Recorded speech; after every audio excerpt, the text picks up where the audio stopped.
Bismillahirrahmanirrahim. Terima kasih anak-anakku yang telah bergabung di pelajaran Ibu, yaitu Sejarah Indonesia. Ibu akan melanjutkan bab selanjutnya, yaitu mengenai Indonesia pada masa demokrasi terpimpin. Di sini sebelum kita pelajari, marilah kita mengingat kembali pelajaran minggu lalu mengenai demokrasi liberal Indonesia. Di sini melaksanakan demokrasi liberal itu sejak tahun 50 sampai 59.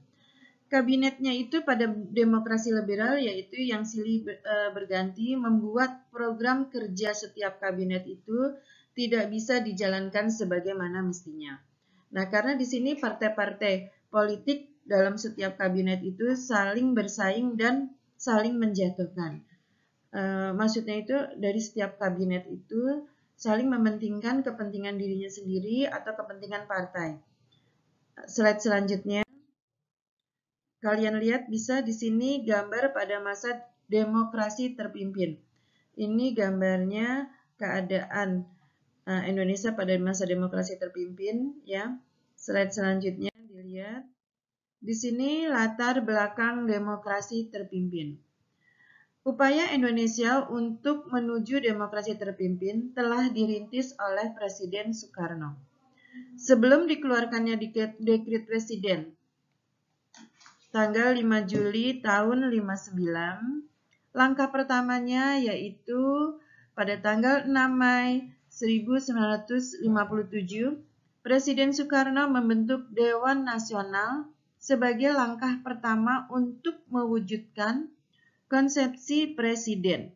Jadi ini yang dilakukan oleh Presiden Soekarno sebelum munculnya dekret Presiden tanggal 5 Juli tahun 1959.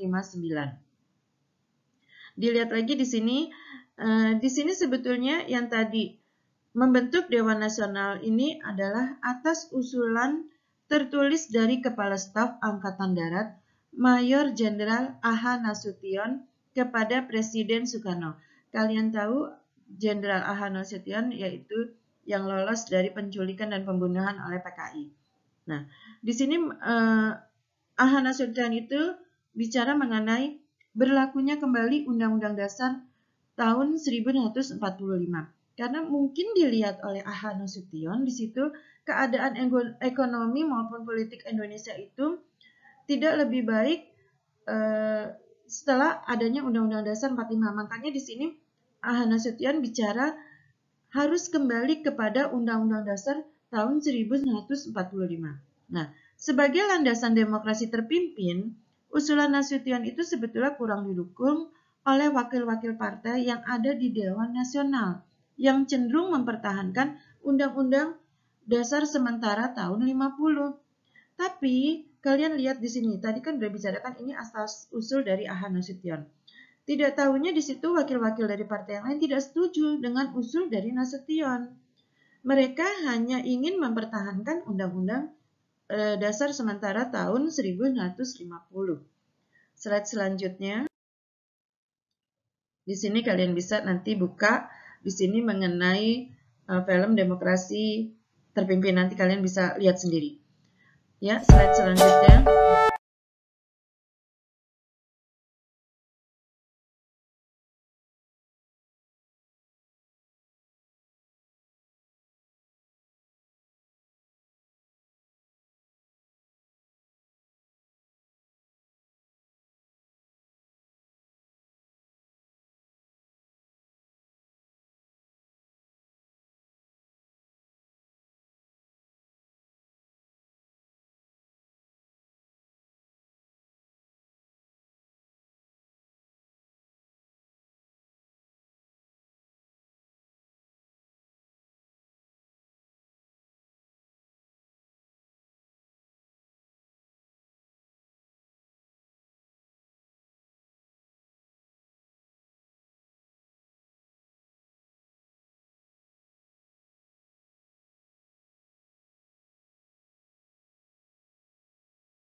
di sini dilihat ini rapat demokrasi terpimpin. Nah, atas dasar desakan dari Nasution, Soekarno menyetujui untuk kembali kepada Undang-Undang Dasar tahun 1945.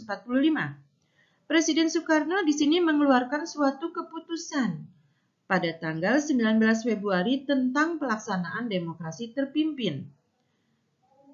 Dalam rangka kembalinya kita kepada Undang-Undang Dasar tahun 1945.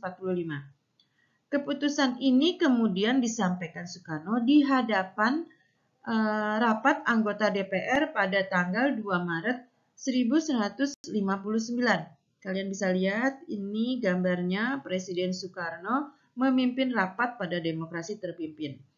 Slide selanjutnya. Dilihat lagi di sini, slide selanjutnya yaitu Presiden Soekarno mengadakan pertemuan dengan Dewan DPR yang bernama Sartono, Perdana Menteri Juanda, dan anggota Dewan Nasional yaitu Ruslan Abdul Ghani dan Muhammad Yamin, serta Ketua Mahkamah Agung yaitu Mr. Wirjono, untuk menyepakati berlakunya kembali Undang-Undang Dasar 1945 sebagai konstitusi negara tanpa persetujuan konstituante.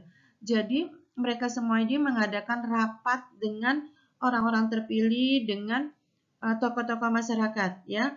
Dalam pertemuan tersebut dilanjutkan dengan pidato singkat dari presiden kita yaitu Presiden Soekarno yang dikenal dengan Dekret Presiden 5 Juli 1959 yang berisi 3 ketentuan pokok yaitu 1. Pembubaran konstituante. Jadi di sini ada yang pertama itu pembubaran konstituante karena dianggap sudah tidak sesuai lagi. Terus yang kedua, tidak berlakunya Undang-Undang Dasar sementara tahun 1950 dan berlakunya kembali Undang-Undang Dasar tahun 1945. Tadi ini hasil kesepakatan karena Undang-Undang Dasar sementara itu dilihat oleh penduduk kita atau oleh masyarakat kita dan oleh tokoh-tokoh masyarakat tidak sesuai lagi dengan keadaan Indonesia. Makanya harus kembali kepada Undang-Undang Dasar 1945. Yang ketiga dilihat pembentukan Majelis Permusyawaratan Rakyat Sementara atau MPRS yang terdiri atas anggota DPR ditambah utusan daerah dan golongan serta Dewan Pertimbangan Agung sementara. Jadi dari hasil rapat itu ini salah satunya. Kalau kita tuh perlu untuk membentuk Majelis Permusyawaratan Rakyat sementara dan di sini ada anggota DPR ditambah dengan utusan daerah. Ini hasil rapat yang tadi itu ya. Slide selanjutnya. Dilihat lagi di sini slide selanjutnya yaitu perkembangan kehidupan politik pada masa demokrasi terpimpin.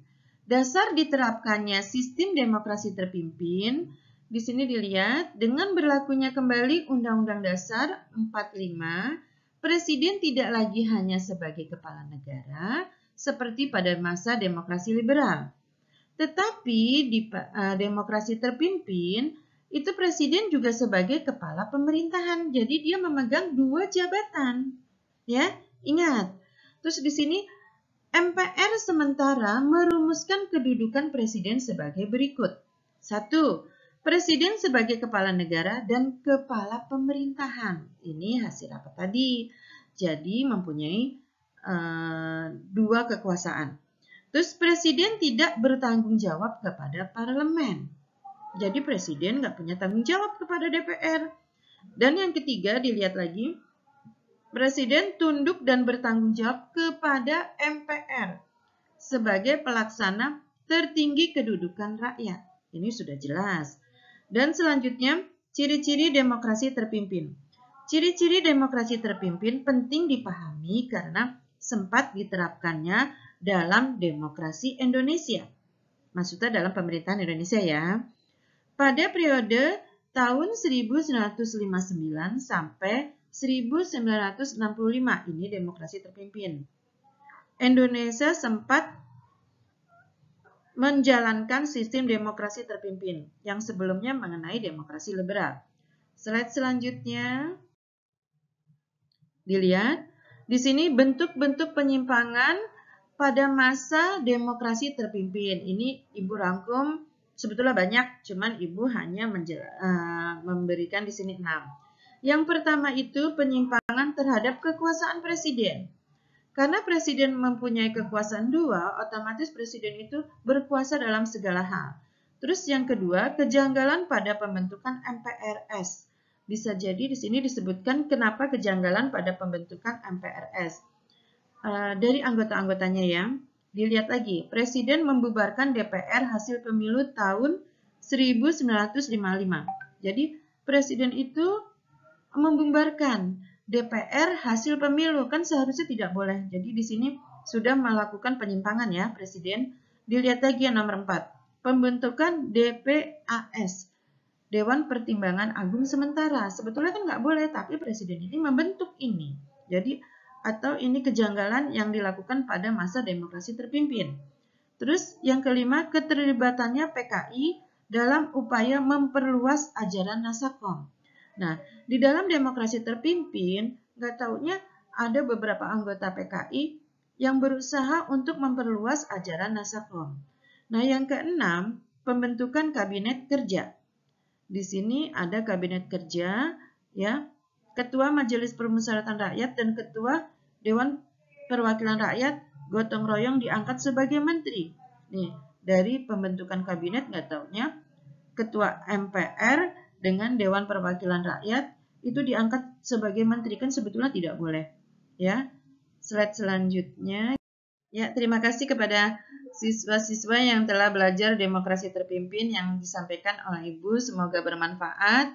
Akhir kata Ibu ucapkan wassalamualaikum warahmatullahi wabarakatuh.